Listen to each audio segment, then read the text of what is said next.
right after the verdict was announced, and seemed to imply that he was aware of Lori's prior convictions.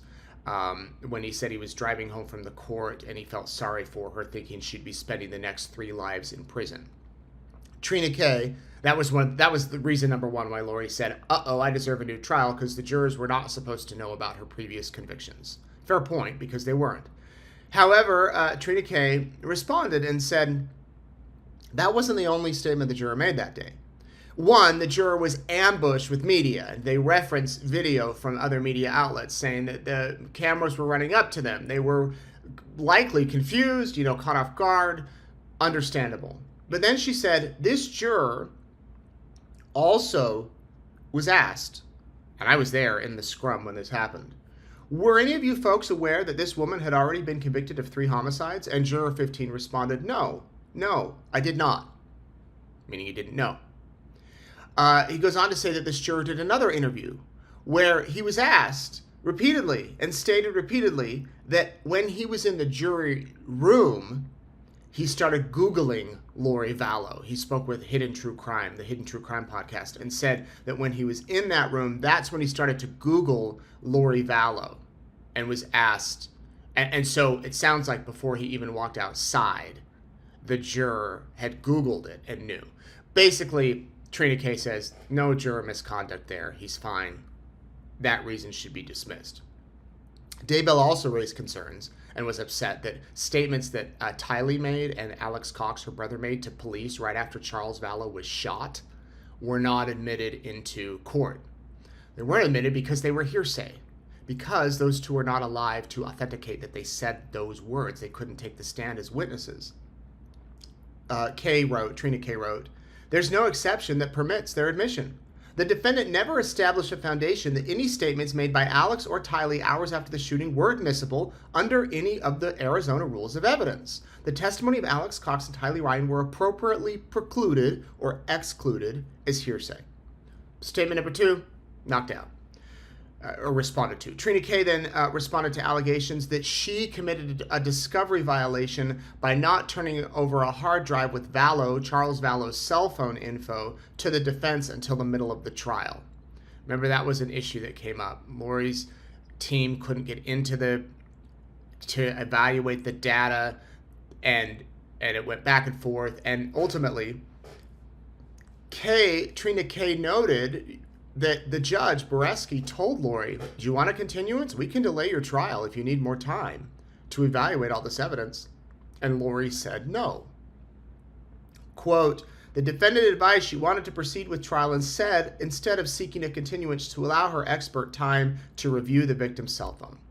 Lori could have had more time to do that, but she didn't choose to, according to Trina K. Not only that, Trina K says that evidence, the issue that was discussed with the cell phone and Charles Vallow and everything, that was disclosed to her team in January of 2024, more than a year before the trial started.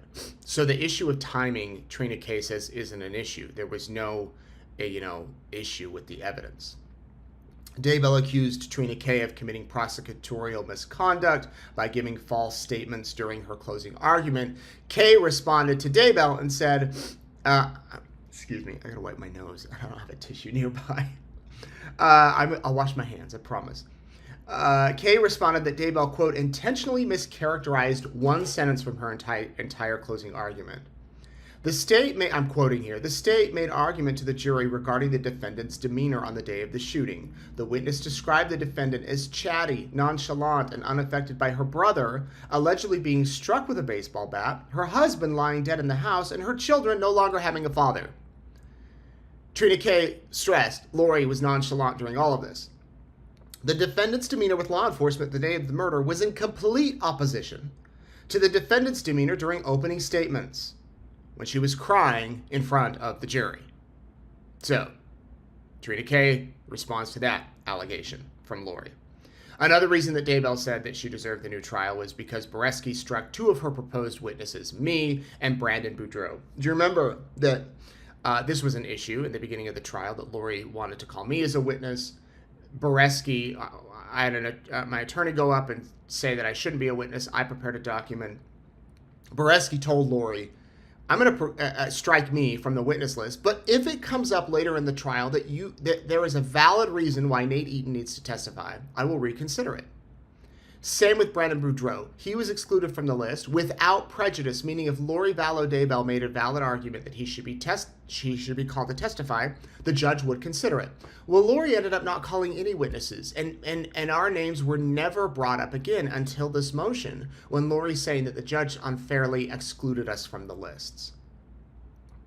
As far as an issue that Daybell raised concerning Boreski making being an impartial judge because he made a statement when she was questioning someone about Nephi and translated beings, Kay responds, the defendant argues that one comment by the judge during a 2-week trial somehow rises to the level that the judge was biased or prejudiced. Defendant has not shown any level that she was denied a fair trial because of an impartial judge.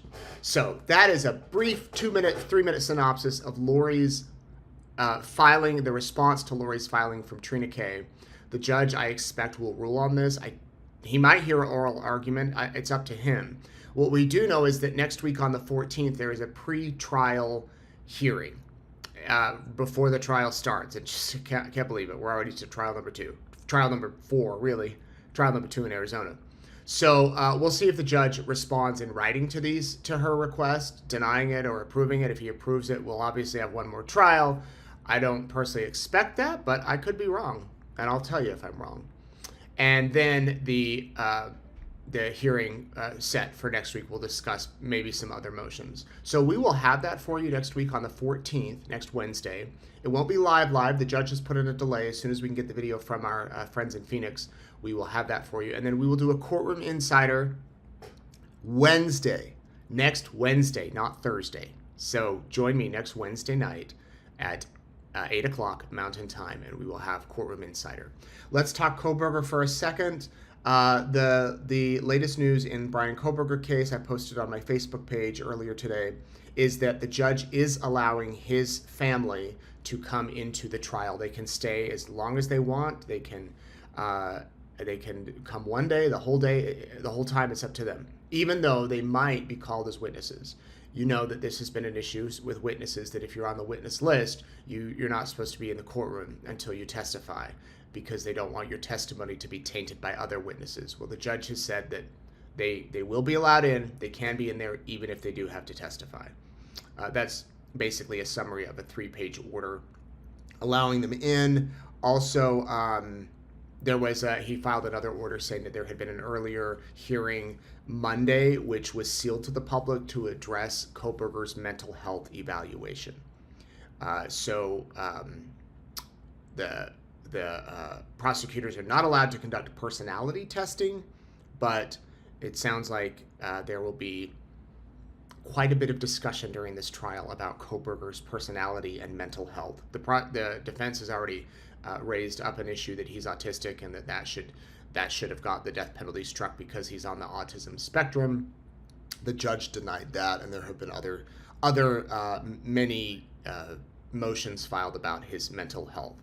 That trial is set to go in about 3 months. So here in Boise, where I'm at, I have Boise memories everywhere I go of the Daybell trials and and soon to be the Kohberger trial.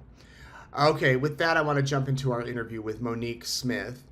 She spent decades searching for her real identity and finally learned it after years of being abused and trafficked. And now she is advocating for people all over the world who are in similar situations. As I mentioned, it's an inspiring story. Monique told me that when this interview, when we show it now, maybe not tonight, but maybe tomorrow or the next day, she's going to go in the comments and she's going to respond and she's going to try to help people. She's going to answer questions. So if you have questions or comments during this interview, put them in the comments, and she might respond to you in the coming days herself, because she is that passionate about it. She's now a mother of 4, and she has just had quite a remarkable story. I don't want to say much more. I want her to tell it. So here's my interview with Monique Smith. All right, Monique, so good to see you. It's been a few years since we met at CrimeCon, and you recently, a movie came out on Lifetime about your life.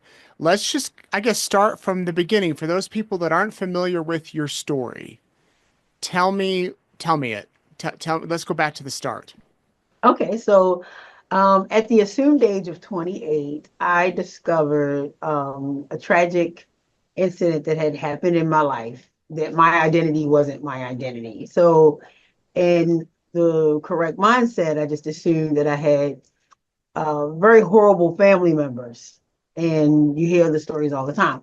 So, unfortunately, the more I dove into what had actually happened, I was actually abducted at the age of 1 in 1968 and brought to Baltimore, Maryland from New York. And I did not discover this until, again, I was assumed age of 28. And it was so alarming to me that every family member, friend, associate was in denial. Like they knew and never disclosed the information ever. So they watched me go through horrific child abuse, mental, physical, sexual, emotional abuse, and no one did anything. Absolutely nothing. Oh my gosh. Okay, so there's a lot there. You're Yeah, abducted at age 1. Who yeah. abducted you? So it was a lady who I just assumed just when they say hurt people, but I never knew anything about her childhood, even though I was raised by her. And I just couldn't imagine. But this woman literally stole me from my family. Did she know you guys? So I'm still, a lot of things are still unfolding because this is relatively new. This was I've been missing for over 50 years, but I've been in the works of discovering this for the last 20, and some things are just coming to light. And I just didn't, I don't even know what triggered her to do such a thing, other Right. than the fact that, she could not have kids. She never had her own children. So you think she may have wanted a daughter, a child? That's hard for me to believe because of the amount of abuse. And like I got beat every day. I mean, if it rained, I got beat twice. And just for no reason. It would just be random attacks of any kind. And so I don't even understand. So there were no tea parties, no mommy and me sessions, no muffin with moms, no none of that. It was just I was her personal, private, basically her slave. I cleaned her room, I cleaned the house, I cleaned around her. I started working at the age of 9, and I have receipts to prove it from the Department of Social Services. So things weren't automated where you file your taxes and you use too many Social Security numbers and they ping your tax and stop your process. None of that was going on in the 60s and 70s. And so I remember the places that I worked, the hotels that I worked in, the office buildings that I worked at night, cleaning off desktops and, dumping trash from 9, 10, 11. Oh my gosh. So she moves you to Baltimore at age 1, Yes. and you live this horrific childhood. Were you Yes. like going to school every day, like public schools? Yes, yeah, I did. I went to all of Baltimore City public schools and actually graduated in 1984. And that was one of the key pieces that helped me pull my story together. Is because when I never had any documentation, I've never saw a birth certificate or a passport. And Mhm. I said, oh, wait a minute, how could I move around? How could I get, enrolled in school? So I contacted every municipal that I could imagine. I'm talking, Department of Social Service, Department of Education, baptismal papers. And the dates started coming in, and there was so many inconsistencies, with the documents. Their dates were 1966, 65, 67. My last name was, Rodriguez. It said I was Hispanic. So, my mindset, I was like right at the edge. It never tumbled over, but I was right at the edge of feeling like I was going to be insane. Like my I can't, whole world just started spinning around me. Everything that I heard being abused, when they say they're going to kill you if you say anything, you're going to die. To wake up as a child and think that was the day that you were going to die. is one of the most horrifying things to endure as a child. In a time that you're supposed to be really enjoying your life under care. And, at an early age, I would wake up in fear that that would be the day that I would die. Mm. Oh Yeah, my. pretty Did this bad. woman have other kids? No, there was only myself. Just you. And did she have a partner? No, so she didn't get a partner until later in life. And I think I was around 8 years of age when she met this gentleman, and he assumed that she had given birth to me, that she was my bio mom. So, Hmm. they were trying to, have a child together and, build this wonderful family. He was going to try to adopt me as his own, and he never knew. And until years later, when they were divorced, I'm talking 15, we ran into each other and he told me what he learned later, that he did not know anything about what had transpired with me during the course of their marriage. Mm. So Yeah. you're calling her mom Yeah. and she's introducing you as your daughter, enrolling you in, as her daughter, enrolling you in school. It comes time to graduate, and you're trying to gather documentation to advance your life. Well, I Yes. guess she was able to enroll you in school without birth certificates, without any social security card, things like that. She somehow it worked. Back in the day, it wasn't as required as what the requirements weren't the Yeah, same. So I think it was more of the, oh, go ahead and enroll her, bring it back tomorrow. All the kids are in class now. Let's get her going. It's only kindergarten. But then after kindergarten, you goes to middle school and you goes to high school. So they just roll your paperwork, your enrollment process right, over and transfer it to the next school. right. And when you look at it, even her name, so she became an alias. Like, so she had four different names, four different dates of birth, two different origins of where she was, born at. And again, those things weren't discovered to me until, like I said, I was in my 30s at this stage once more additional paperwork came in. Wow. So what'd you do after you graduated high school? Unfortunately, I confronted her and said, hey, I'm 18, I got a high school diploma, I'm working, I need to do different things. And that day I got another beat down, like of my life. Like I literally, I don't want to go into details, but it was a horrible experience. And sure enough, I ran away. Mm. And not thinking, with no protection, really didn't have any guidance growing up, no support. I went to Florida and fell into the wrong hands. And the next thing I know, I was on the streets, what we call as a survivor, survival sex. But then I was under the directive of a madam because I had met this woman who just was gonna, take me under her wing and, you shouldn't be out here alone. If you were my daughter, I'd want someone to help you. And it was a horrible experience. So I'm like, okay, here it is. I escaped this horrific lifestyle to fall in the hands, and I'm come like, God, I know I'm meant for so much more. It's got to be something, there's something for me. And I Mm. didn't know what it was, but I knew there had to be something for me. And so And was it this was woman trafficking you? Yes, yes. And unfortunately, I'm trying to get emotional now, but it's gonna happen.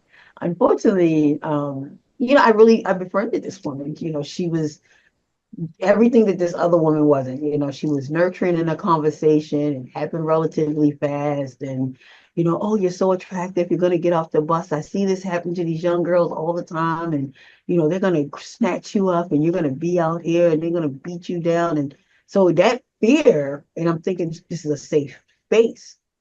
And sure enough, she takes me to her house and it was almost a brothel. It was almost like the place was filthy. I woke up the next day. She was drunk beyond measure. Like I've seen people get drunk before. And this woman was drunk. And then the threats came in.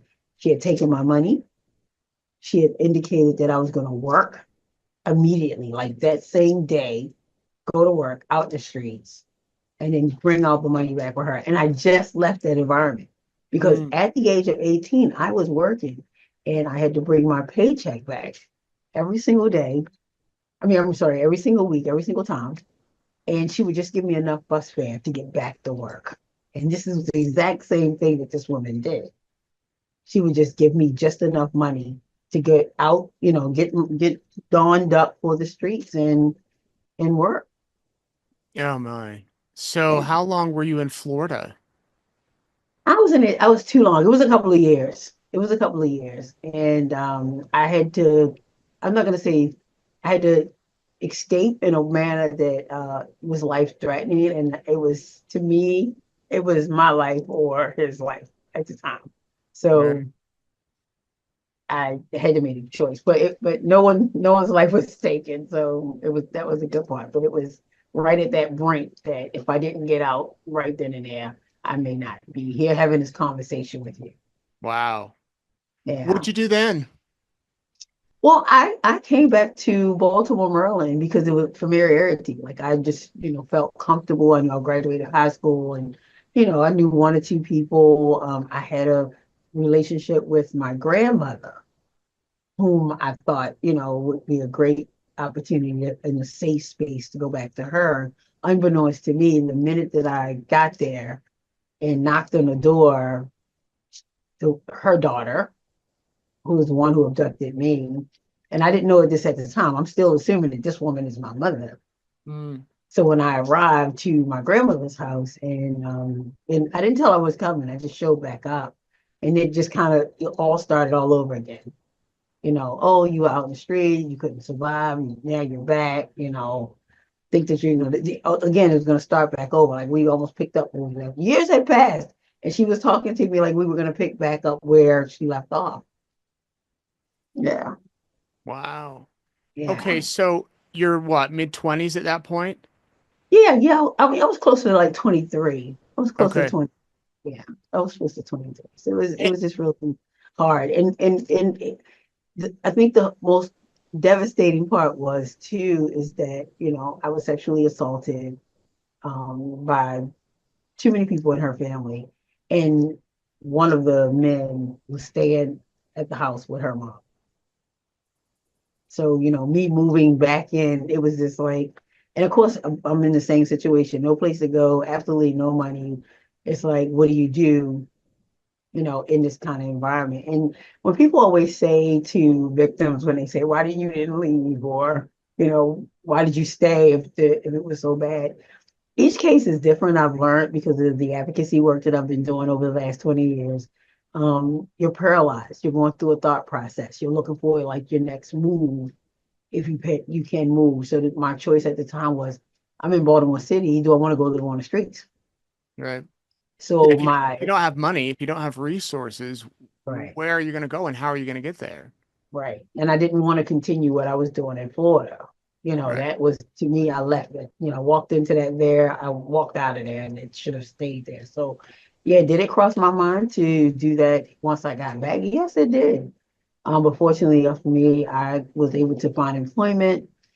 And that was a whole nother thing. So I was basically scaving and flying under the radar for years because every job requires documents. They require a birth certificate. And I'm sitting here praying every day, like, no, they're not gonna ask. They're not gonna ask. Well, when they do inquire, I can say, well, I filed, it's in the mail, I moved and I came back and I got to do a change of address. So I played the game and lived under this fake identity. I'm still, as I'm speaking to you, you're calling me Mon'nique Smith. That is the name that this woman gave me. The And woman I that can't, abducted you. yes, it's not my bio name. Nope, that my biological mother gave me. Now, And let's remind everybody that this is back before there were like accessible DNA tests that you could do in the mail, before the internet, before, you could Google search things. Uh, exactly. so what you're flying under the radar doing these jobs. At what point did you think there's got to be more to my life? Like this isn't adding up, that this isn't my mom. How did that all come together? So by this time, I'm employed and I'm working at the largest institution known in this country, John Hopkins. And I'm a mother of two. You don't need to have a birth certificate to buy a home. So I bought a house, and my son, by the time I'm on my second home, he indicates that, oh, he's top in his notch of Taekwondo, and he has a chance to go to a temple, Shaolin temple in another country. And I'm like, I can't even prove my kid is my kid. So unbeknownst to me, I'm actually falsifying my kid's birth certificate with this fake name. I didn't even know at that time. But what drove me to it was I confronted her again saying, hey, where's my paperwork? I got kids now. Give me something, give me something. And that's when so I got to go back. That's when the paperwork was, looked into. Is that once I realized that I couldn't even prove really like wholeheartedly that my children were my children. And that's bizarre. That's impressive, though, Monique, to go from, the streets of Florida, moving back to the abuser's home to the point where you get a job at John Hopkins and you have a home, your second home that you're buying, and two Yeah. children. Yeah. I That, was desperate. I was a little kind of desperate because all my friends were going to college and everything I would have wanted to go to college for required you to be licensed, bonded. I knew they were going to ask for certain paperwork. So, but you didn't have to have that with opening a bank account and, buying a home. Now it's a little bit different. But it was really, really easy for me to do. So I kind of had to I always had to replace the things that I couldn't do with things that I could do. yeah. So you Yeah. confront her and say, I need this stuff. And does she flat out say, I don't have it. I'm not your mom? How did that back and forth go? So the conversation went, hello, I'm finding out some weird things about, this process, who am I? Where's my paperwork? And she just went, I mean, she just went in on me like she had never gone in before. I did this for you and I did that for you and I did this for you. And she just went in and she said, you know what? I'm sick of addressing this BS with you. And I'm going to go to my grave before you learn anything. Mm. So then and there, I just kind of went on a multi-state search. Like you said, the DNA is out. So I put it in ancestors.com, 23andMe. I know you know what NamUs is. NamUs is a national organization that takes the DNA from bodies that they find in abandoned homes, under park benches, crime scenes where nobody wants to be associated with the individual. And it's a portal. And I just started doing any and everything. And I contacted the National Center of Missing and Exploited Children. And they were like, what?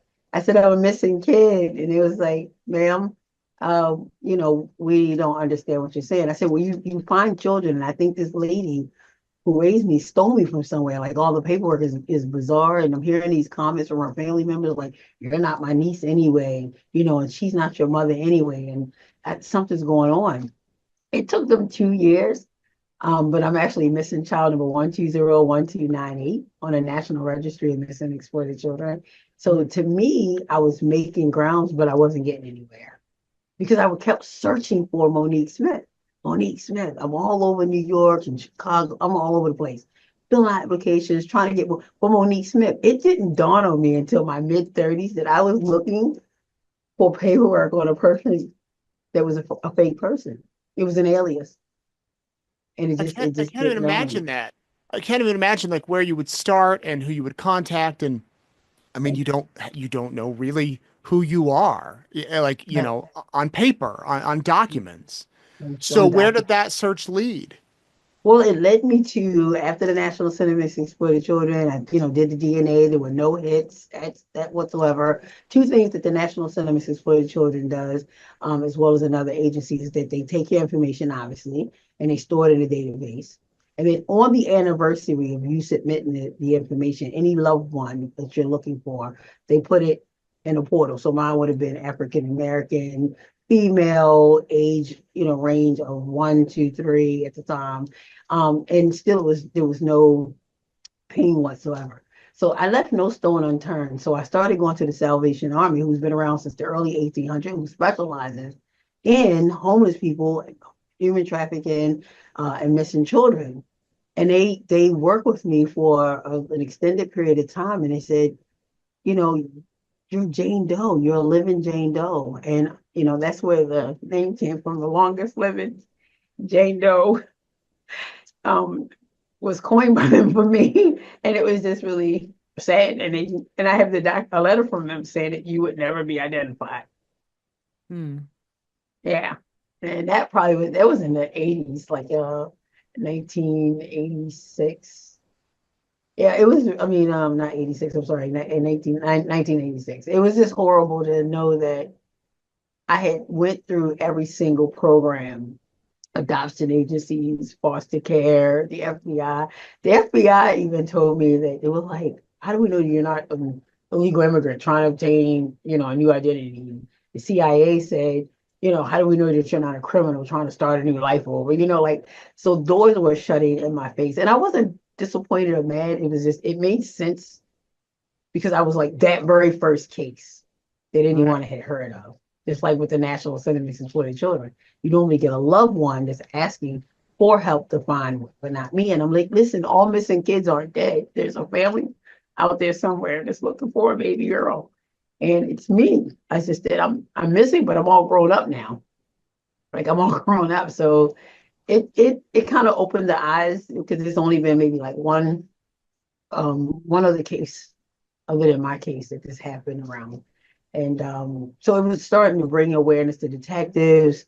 They were opening up cold cases, other cases, the families who had stopped searching started searching when they heard my story. So it came about. It was a beautiful outcome. But like I said, me trying to survive, thinking that at one point that my kids were going to be taken from me. I was waiting for somebody in that family to come up with some falsification of something to say, and produce it, because that's how they got me, and actually take my children from me. And Ugh. that's when I decided to really elevate my voice, advocate for myself even stronger. And I wrote the book, and I started contacting more agencies, and I have like a journal, like this huge book, so whoever I spoke to, I wrote their names down, what the conversation was like, what the responses were, like this whole checklist. And then if they referred me to someone else, I made sure that I contacted and reached out to that individual agency. And it was just repeatedly ripping off this band-aid, to tell my story. And it was helping so many other people, Right. people that were passionate about, closing the cold cases, the other families who had stopped searching for their loved ones to hear my story. And even if their outcome would have been to have a body bag, the closure meant so much to them just to hear my story and what we were going through. So it was that Having part was the great side. right, having an answer. So, I Mhm. mean, in a way, you're living with all sorts of emotions, fear, and then also hope. I would think that you'll, find that family. And as you've spoken out and wrote the book and gone to CrimeCon and now the Lifetime movie that aired a few weeks ago, has there been any progress as far as finding your original parents, your biological parents? Yeah, so I was very, very excited. So HBO did a documentary. It's called Black and Missing. It's a disparity study on, when African Americans go missing, what type of resources are available, and it's really down to zero. Like you have almost 600 to 800,000 people reported missing annually, and over 40% of those are people of color.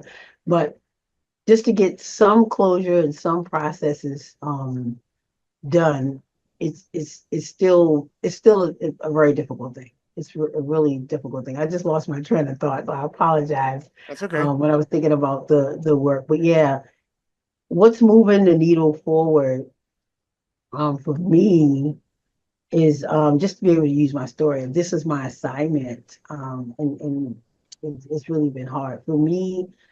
CC Moore with Dateline News, she got involved and they took the DNA from NamUs, the National Center for the Children, 23andMe, and Ancestry.com. And like, they did this little cocktail thing.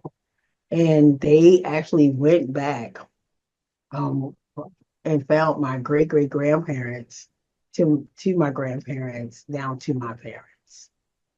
Yeah, so it was an incredible, it was a shocker. The state police here in Maryland, the Maryland State Human Trafficking Task Force was very, very, very instrumental. Debbie Fowler, Detective Fowler, really worked with CC Moore and her DNA detectives, and they dug deep and they built this whole ancestral tree. But unfortunately, everyone had passed. So the Mm. great great grandparents, the grandparents, and my parents were gone. And I was fortunate enough to meet a sister, and it wound up being seven. So altogether, there were seven Seven sisters, siblings. seven siblings alive, seven, and I call us the seven surviving sisters. But they were more children, but they since passed. So seven, all women, all girls, seven sisters. All girls, over 50, over 50. That's why I call this the seven surviving sisters. Yeah. And did the same, what happened to them? I mean, were they all raised together, the other six, or do you know? No, yeah. So from my understanding, I can't reveal or share their personal lives, but Right. I know we all met together. My mom did pass at the age of 34. She Oh, died of a heroin overdose. And what I feel is she was a teenage mom, throwaway mom. She had no sisters and brothers. Our grandparents had passed away. So here you have this woman giving birth at 16, pregnant at 15, giving birth at 16, she had seven kids and died at 34 of a heroin overdose. To me, I feel like being as vulnerable as she was, when heroin came to Harlem, it was just what we call postpartum depression. She had to be going through that, by herself because they were all together. My oldest sister said to me when I met her, one day you were there and one day you weren't. And she was at the time like maybe 14 or 15 or so. So the other young siblings didn't even remember me, but they all kind of, went to different friends, family members because they were minors. They right. were all when she passed away. Yeah. What about the woman who raised you? She she she died at the age of 77. She Mm. died the very year that I found my family. The very year that I reconnected with my family. And she heard, as they say, heard through the grapevine, that I reconnected with my family. And so she took what actually transpired at that time. Did she run into the house and see these kids and grab one? People were assuming, oh, your mother was on drugs. And first of all, to me, and this is again my personal perspective, is that you don't have seven kids that you're taking care of all seven kids and you just randomly want to give up. Hmm. Yeah, that doesn't work for me. It doesn't work for me. There was, I don't, I can put my spirit at ease to say there was no financial transaction, there was no drug transaction. I was raised by a very evil, wicked woman who saw someone who was very vulnerable, and she took advantage of this woman's situation because she didn't. I would have been the age of 8 when my bio mother died. So to me, Wow. this woman had plenty of time to have a conversation with me like, oh, well, I couldn't have kids and we met and we had tea and she offered me one. Never. She took that to her grave because she knew what she did. Her role was wrong. Right. Did you ever have final words with her before her death, or had you kind of closed that door and moved on? I closed it the minute that she said I would take it to my grave. And that would have been probably in 2009. I remember it was in 2009 that when she said that. And the reason why I wrote the book is because it was my small voice trying to tell the masses that all missing children are dead. I know I'm missing. There's a family out there and what this woman did, but I need the world to help me. And so I could have told my story and put in a safe deposit box for my children, but I feel like how do I help elevate humanity with hope because I'm here, I've been healthy, I'm alive, I'm a mother, and it meant so much for me to give my real legacy, my real identity to my children, and that's why I did the book. And it's been very successful. Like I said, a Lifetime picked it up and they did a 2-hour adaptation of the book. I am the ancestor. I am the ancestor. And I was adamant about all the names that you wanted to give me. At the end of the day, no name matters. It's just that the role that you play. I'm living the story that I told. I Am the Ancestor is the name of the book. And what was the name of the Lifetime movie? Same? Not my family, the Monique Smith story. Not my family. Monique, did you ever think about changing your name, giving yourself a new name?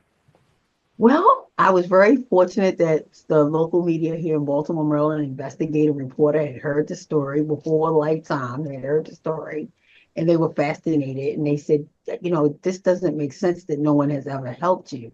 And I said, well, they give me what they can until they can't go anymore. But, it's a big financial piece, it's an emotional piece.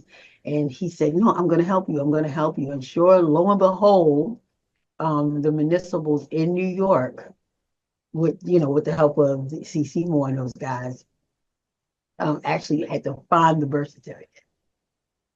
So even though they had names, no one saw the birth because they didn't know what my name was. So they knew what my mother's name was, but they couldn't find my name. Mm-hmm. And lo and behold, so my real name is actually Symboli Ruffin. Yeah, Hmm. yeah. I'm a Ruffin, and I can't even use it. Like this is so wild. So I discovered in 2022 that is my real name, and I can't even use it. I literally have to petition the courts now to Use use your real name. my real name. Like, Well, yeah, right, and you've probably done everything. You've done everything with Monica Smith, so why change it? Or you've done everything with Mon'nique Smith, so why change it? yeah. And even one of the outreach. So for the last 20 years, I've been doing street outreach, missing children, human trafficking. I champion for legislation, tougher legislation to actually happen, keep the awareness going. And it's called the Known as Mon'nique Initiative because I'm known as Mon'nique. So Yeah. trying to change it would be hard. Everyone said, "Oh, I love your name. It's Symboli or the Symboli or the Symboli. How do you pronounce that?" So I'm like, yeah, I'm gonna stick with Monique. Right, And because I never knew what pronunciation my mother had for it. right. Do you ever Yeah. wonder, Monique, how many other girls and boys are in a circumstance like this right You know, now? I could cry because before Lifetime did their story in HBO, but Lifetime just in the last week, if I could tell you how many emails and DMs that I'm getting from people who are saying, "Oh my gosh, your story is like mine. I don't look like the people around me. I don't sound like the people around me. I'm hearing these strange conversations.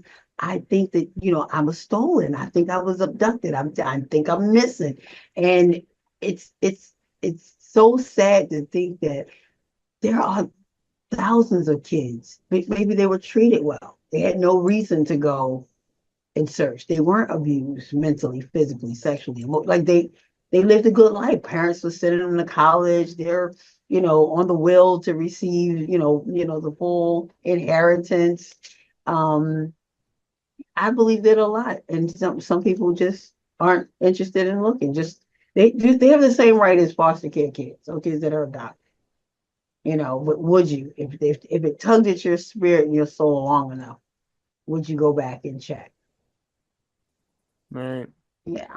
You mentioned earlier about working with HBO on Black and Missing and women and men of color. They don't seem to get the same media coverage as white people in many cases. And Gabby Petito's family has actually been active in talking about this. Why do you think that is? Why do you think that there's, not as much coverage when a person of color goes missing versus a white person? My personal perspective, first of all, the Gabby Petito Foundation is amazing, and so are the parents. I love them both. Met them at CrimeCon. They do a phenomenal job, and they too have supported, people of color. I think this weekend past they just did the indigenous people that go missing and raised awareness on their behalf. Um, I just think I'm not going to say culturally. I believe back, growing up when kids were missing in the African American community, you were Big Mama. You was at your cousin's house, chilling on a couch for a couple of days. It was a bit different than, Caucasians. I just think, and they call it. There is a slang called white woman's syndrome. That when a white woman goes missing, the whole world comes out. Godivados, helicopters, scuba divers. Um, and I really can't put anything on it. We've done the studies. We just know that there's an imbalance. We know that the disparity study is way off. Um, and I'm not going to say it's there's nothing to joke about it, but I'm going to make this statement. I always think that Caucasian people have hobbies. So if you think about it, the vast majority of Caucasian, they have jet skis, they have boats, they have horses. So when the federal government calls out a search and say, "Oh my gosh, we have somebody missing," they just show up with the things that they already own. So they think about it. Let's be honest, like so, if they said someone is missing by the lake, so everyone's out. They grab their boat, grab their gear, grab their partners, and they get in their boats and they go. If it's in a wooded area, they grab their horses and their quads, and they volunteer. So in the African American community, inner city, or I'm not going to say in rural areas, when an African American person go missing, how many African American people are going to mount up on horses or mount up and load their boats? And so I'm playing this weird thing, and I probably shouldn't because it's really insensitive. But when I really think about it, and if it doesn't make sense to you, a thought process that would make sense to you, I honestly think that that's what happens. Their hobbies are things that drones, for crying out loud. How long?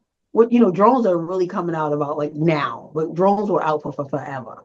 Sonar, radar for the water when they're checking to see whether or not a car went into a ravine. Who has that type of money or that type of equipment?